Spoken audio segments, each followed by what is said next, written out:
시간을 분산해서 대응을 하는 방법이 있고 하나는 이제 자산을 분산해서 대응하는 방법이 있을 것 같습니다. 실제로 기술 개발도 개발이지만 실제로 적용되고 상용화되고 또 테스트를 거쳐나가는 과정이 우리 생각보다 훨씬 더 빠르게 진행될 수가 있겠다. 이런 최근까지 지속적으로 이렇게 중국과 미국 간에 같은 주식임에도 불구하고 상관관계가 낮아지는 모습을 볼 수가 있습니다.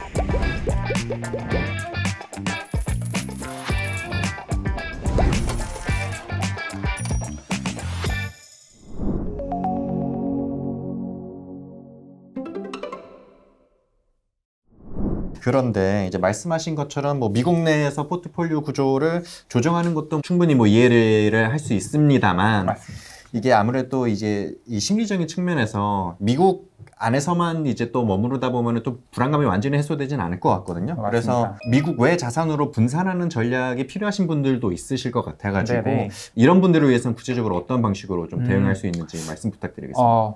맞습니다. 말씀하신 것처럼 사실 미국 내에서 포트폴리오를 조정하는 것만으로는 좀 충분하지 않다고 느끼시는 분들이 분명히 계실 것 같아요. 네. 특히 뭐 아까 말씀드린 것처럼 뭐 손실에 민감하신 분들이라거나 은퇴가 가까운 분들이라면 사실 최근 시장 변동성 이거 일으킨 원인이 지금 미국인데 미국 내에서만 하라니라는 게 심리적으로도 그렇고 실제로도 조금은 변동성이 더 높아질 가능성이 있고요. 그래서 미국 안에서만의 분산으로 좀 부족하다고 느끼시는 분들은 미국 자산의 비중을 좀 전략적으로 줄이고 포트폴리오를 분산해서 변동성을 더 낮춰주는 방법도 있습니다. 말씀 주신 것처럼. 크게 나누자면 한 두 가지 정도가 있을 것 같아요. 네. 하나는 이제 시간을 분산해서 대응을 하는 방법이 있고 하나는 이제 자산을 분산해서 대응하는 방법이 있을 것 같습니다. 시간에 대한 분산과 자산에 대한 분산. 맞습니다. 네. 먼저 말씀드린 시간 분산은 조금 익숙한 개념이실 수도 있는데요. 소위 이제 물타기라고 하죠. 네. 분할 매수, 분할 매도일 수 있는데요. 이제 시장이 너무 불안정하다고 느껴지시면은 투자 시점을 나눠서 조금 분할해서 매수를 하거나 매도를 하거나 아니면은 아예 일정 기간 동안 현금 비중을 좀 늘려놨다가 시장이 좀 단기 충격이 가라앉은 이후에 다시 진입을 하는 방법입니다. 최근에 뭐 항상 뉴스에 우리 워렌 버핏 선생님께서 현금 비중을 높이시면 항상 뉴스가 나오시잖아요. 그래서 버핏 선생님도 어떻게 이렇게 시간을 분산해 나가면서 이렇게 변동성을 줄이는 전략을 많이 사용을 하시는데요. 다만 이제 이 전략은 시간적으로 좀 여유가 있고 아니면 뭐 추가 투자를 할 수 있는 여력이 있는 분들께는 조금 잘 맞을 것 같습니다. 네, 그러면은 이제 시간 여유가 없으신 분, 이제 은퇴를 앞두고 계신 이런 중장년층은 좀 어떻게 하면 좋을까요? 말씀하신 대로 은퇴를 너무 앞두고 있거나 지금 있는 자금으로 충분히 이제 추가적인 투자 여력이 없는 분들은 그럴 때 이제 쓸 수 있는 전략이 아까 말씀드린 것처럼 자산을 분산해서 이 변동성을 대응하는 방법입니다. 즉 내가 가진 주요한 자산이 하락할 때 이 반대로 상승해 줄 수 있는 그런 자산을 편입시켜서 이 포트폴리오 전체적인 변동성을 좀 줄이는 방법인데요. 전통적으로는 이제 보통은 이제 위험 자산으로 여겨지는 주식과 안전 자산으로 여겨지는 채권을 분산하는 전략이 굉장히 많이 쓰였었는데요. 최근에는 이 주식과 채권이 같은 방향으로 움직이는 경향성이 조금 많이 나오면서 이 전통적인 자산 구분보다는 내가 가진 자산과 상관관계가 낮은 자산을 좀 찾아 나가는 게 최근 분산 전략에 조금 중요하지 않을까라고 생각을 하고 있습니다. 네. 최근에는 어떤 자산군을 이렇게 좀 들 수 있을까요? 저는 개인적으로는 이 미국 중심 포트폴리오를 분산하는데 중국 자산이 좀 매력적인 자산이 될 수 있지 않을까라고 생각을 합니다. 중국이요? 네, 맞습니다. 정말요? 네, 제가 참고로 준비해온 자료를 보시면은 이게 최근 이제 과거 3년간의 상관관계를 이렇게 시계열로 그려놓은 그래프입니다. 2015년 정도에는 상당히 중국과 미국의 상관관계가 낮았다가 본격적으로 이제 중국과 미국 간의 상관관계가 상당히 높아진 기간이 꽤 오래 지속되고 있었고요. 다만 이제 한 2020년 코로나 이후로 뭔가 약간 디커플링, 리쇼어링 분위기가 나오면서 최근까지 지속적으로 이렇게 중국과 미국 간에 같은 주식임에도 불구하고 상관관계가 낮아지는 모습을 볼 수가 있습니다. 근데 이제 중국에 대해서 투자자들이 약간 좀 부담스러워하는 게 저는 분명히 있다고 생각하거든요. 정책적으로 미국이랑 좀 이렇게 각을 세우고 있는 부분들이 리스크가 많다라는 생각이 좀 들 수는 있을 것 같은데 그래서 좀 선입견을 가질 수 있다고 저는 생각을 하거든요. 그래서 이 부분은 어떻게 생각하실까요? 맞습니다. 아까 사실 제가 중국 이야기를 처음 꺼내셨을 때 이제 저희 반응을 보셨죠? 맞습니다. 사실 국내 많은 투자자분들이 조금 중국에 대해서 좋은 기억보다는 최근까지 워낙 많이 빠져 있었기도 해서 좀 안 좋은 기억이 많으실 것 같은데요.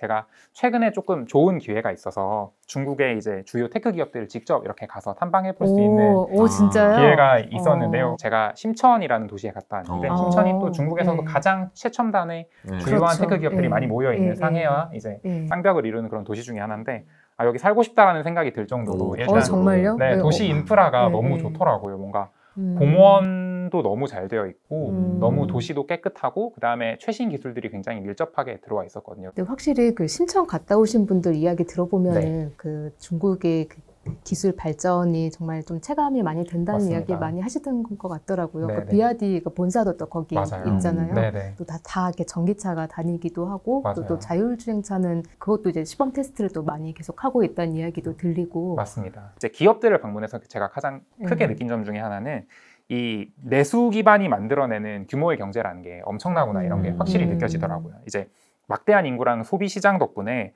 어떻게 보면 사실 해외 진출 없이도 글로벌 수준의 그 매출과 데이터를 만들어내는 환경이 갖춰져 있었는데요. 그래서인지 사실은 기업들도 글로벌 전략보다는 일단은 중국 내에서 1등, 중국 내에서 확실하게 우위를 가져가는 전략을 좀 우선시하는 것 같이 느껴졌고요. 네. 그래서 오히려 이 글로벌 투자자 입장에서는 실제로 중국 기업의 그런 매출이나 규모보다 글로벌 투자자 입장에서 조금 작게 느낄 수 있는 점이 있지 않나라고 느꼈습니다. 하지만 직접 가보니까 이 기업이 우리가 보기보다 생각하기보다 조금 더 큰 기업이지 않나 이런 지점을 좀 느꼈던 것 같고요.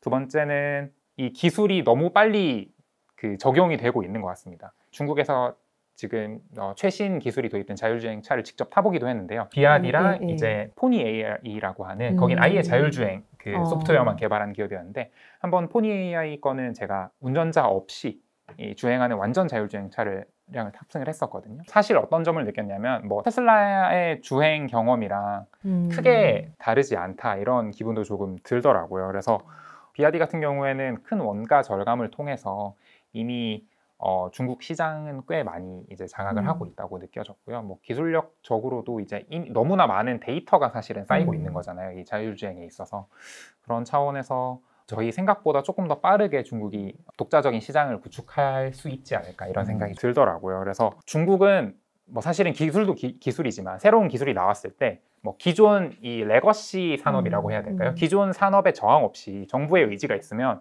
바로 예를 들어 자율주행 뭐 도입해, 뭐 친환경 전기차 도입해라고 하면은 바로바로 그 기술이 도입되는 걸 보면서 실제로 기술 개발도 개발이지만 이게 실제로 적용되고 상용화되고 또 테스트를 거쳐 나가는 과정이 우리 생각보다 훨씬 더 빠르게 진행될 수가 있겠다 이런 생각이 좀 많이 들었던 것 같습니다. 국가의 그 전폭적인 지원이 있다라는 게 그게 참 그 기술 속도를 이제 빠르게 하는 데는 정말 좀 어마어마한 그 영향력이 있다라는 맞습니다. 생각이 드는 것 맞습니다. 같아요. 사실 기술 입장에서는 뭐 기술력 자체도 문제지만 특히 이런 뭐 안전이나 이런 보안이 걸려 있는 이슈에 있어서는 컴플라이언스와 관련된 이런 규제 이슈를 풀어나가는 게 사실 더 긴 과정이 있잖아요. 그런데 중국에서 최근에 또 중국 정부 자체가 뭔가 기술 굴기나 이런 거를 통해서 이 첨단 산업을 육성하려고 하는 의지가 강하기 때문에 이런 정부 규제나 이런 컴플라이언스 쪽으로 사실 이 사용자 입장에서는 그렇게 좋은 건지는 잘 모르겠어요. 동시에 저는 기술 기업 입장에서는 굉장히 좋다고 느꼈지만 같이 느낀 게 사용자 입장에서는 조금은 불안할 수 있겠죠. 이 무섭기도 했거든요. 정말 많은 정보가 왜냐하면 결제 같은 경우에도 내 얼굴이나 이렇게 이 손바닥을 갖다 대면은 여기 정맥이랑 이 손바닥을 인식을 해서 이 사람을 특정하고 연동돼 있는 계좌에서 결제가 되었습니다. 핸드폰 없이요? 핸드폰 없이 그냥 손바닥만 대면 맞습니다. 그냥 얼굴만 가지고. 대면 그냥 다 내가 누군지 알고 내 계좌에서 돈이 빠져나가는 이런 기술이 다 적용이 되어 있는데 심천 같은 경우에는 아무도 이제 카드 리더기 자체가 없습니다. 최소한 이 알리페이라고 하는 핸드폰 QR로 결제를 하고요. 내국인은 QR도 불편해해서 얼굴 인식이나 정맥 인식을 통해서 결제를 하는데 이게 너무 대단하다는 동시에 어떻게 보면은 이 개인이 특정된다는 거잖아요. 그래서 물론 이 기술력도 너무 놀랍고 그만큼 항상 뭐 양날의 검인 것 같아요. 이 기업이나 기술 입장에서는 이런 규제를 조금 더 이제 숏컷으로 빠르게 지나갈 수 있지만 뭐 개인 입장에서는 조금 뭐 무서울 수도 있는데요. 저희는 뭐 어떻게 보면 기업이 투자하는 투자자 입장이기 때문에 뭐 기술 측면에서는 이미 상용화가 다 기술 개발과 거의 동시에 상용화가 되는 이런 환경을 보면서 이게 단순히 중국이 미국의 열등한 열위 시장이 아니라 뭔가 독자적인 생태계를 갖추어 나가고 있는 게 아닌가 이제는. 그리고 올해 뭔가 관세로 인해서 촉발된 그런 중국과 미국의 어떤 분쟁이 이런 독자적인 생태계를 갖춰나가는 게 조금 더 이렇게 도화선이 되지 않을까 이런 생각이 조금 들더라고요. 그래서 중국 기술력의 발전 속도가 이렇게 빠른데 우리는 아직 좀 마음의 벽을 가지고 있고 맞습니다. 선입견이 그동안 좀 많이 쌓여있지 않아 이제 좀 관심을 좀 가져볼 필요가 있지 않나라는 생각이 좀 들긴 하는데요. 그런 생각을 하게 되는 이유 중에 하나가 뭐 기술력 이제 충분히 많이 올라온 것까지는 인정을 하겠는데 아무래도 이제 저희 대한민국을 포함해서 뭐 미국이나 이런 자유시장주의와는 좀 다른 정치 사상을 가지고 있는 국가잖아요. 맞습니다. 그래서 자본시장에 대한 우려의 시선도 약간 있는 것 같아서 이 부분은 좀 어떻게 생각하면 좋을지. 맞습니다. 말씀하신 것처럼 정책적인 리스크나 자본시장적인 리스크는 항상 조금 끝부분에 남아 있었던 것 같습니다. 근데 그럼에도 불구하고 최근에는 아까 말씀드린 것처럼 중국 정부가 특히 이 기술 굴기, 이 반도체, 뭐 전기차, AI 같은 핵심 이런 기술 분야를 국가 전략 산업으로 좀 육성을 하고 최대한 해외 의존도를 줄이려는 움직임을 본격화하고 있는 부분이 있었고요. 그리고 추가적으로 원래는 사실은 과연 중국 기업이나 중국 정부가 이 중국 주식의 주가를 올리는 데에 예를 들어 인센티브가 있느냐 이런 부분에서도 항상 투자자분들이 의구심이 좀 있으셨던 것 같은데 최근에는 이제 자본시장 자체에서도 뭔가 통제를 강화하기보다는 유동성 공급이나 수급 지원을 통해서 조금은 주가 부양을 통해서 국가의 부를 좀 부양하려는 의지를 보이고 있기 때문에 물론 아직은 이제 저희가 경험이 많지 않다 보니까 완전히 신뢰하기는 이르지만 이런 변화가 시장에 어떤 식으로 반영될지 좀 지켜보는 차원에서는 중국을 그래도 좀 지켜볼 필요가 있지 않을까 그렇게 생각을 하고 있습니다. 말씀을 듣고 이제 시청자분들께서 그러면 중국에 좀 관심을 가져야겠다 이런 분들이 있으실 것 같은데 지금 당장은 이제 트럼프가 관세 전쟁에 불을 붙인 지가 얼마 안 돼가지고 당장은 중국에 대한 접근이 좀 조심스러울 수는 있을 것 같거든요. 이런 분들에게는 좀 어떻게 조언을 해주실 수 있을까요? 물론 사실은 이까지 저희가 많은 이야기를 해드렸지만 그럼에도 불구하고 뭐 중국에 대한 불신이 크거나 시장 전반에 대한 꼭 중국이 아니더라도 리스크가 좀 부담스러우신 분들도 있으실 것 같아요. 그런 경우에는 사실 아까 저희가 말씀드린 첫 번째 전략이 있었죠. 그 시간을 분산해서 대응하는 전략이 아까 말씀드린 것처럼 현금성 자산은 사실은 어떤 시장 충격에도 물가 리스크를 제외하고는 사실은 충격을 좀 방어해주는 분명히 역할을 하거든요. 그래서 현금성 자산의 비중을 좀 확보해 두고 시장 불확실성이 좀 해소된다면 시간을 나눠서 조금 점진적으로 진입을 하시는 전략이 뭔가 시장 자체 이 전체 시장에 대한 리스크가 좀 크게 느끼시는 분들은 시간을 분산해서 현금성 자산을 활용하시는 방법이 충분히 좋은 전략이지 않을까라고 생각을 합니다.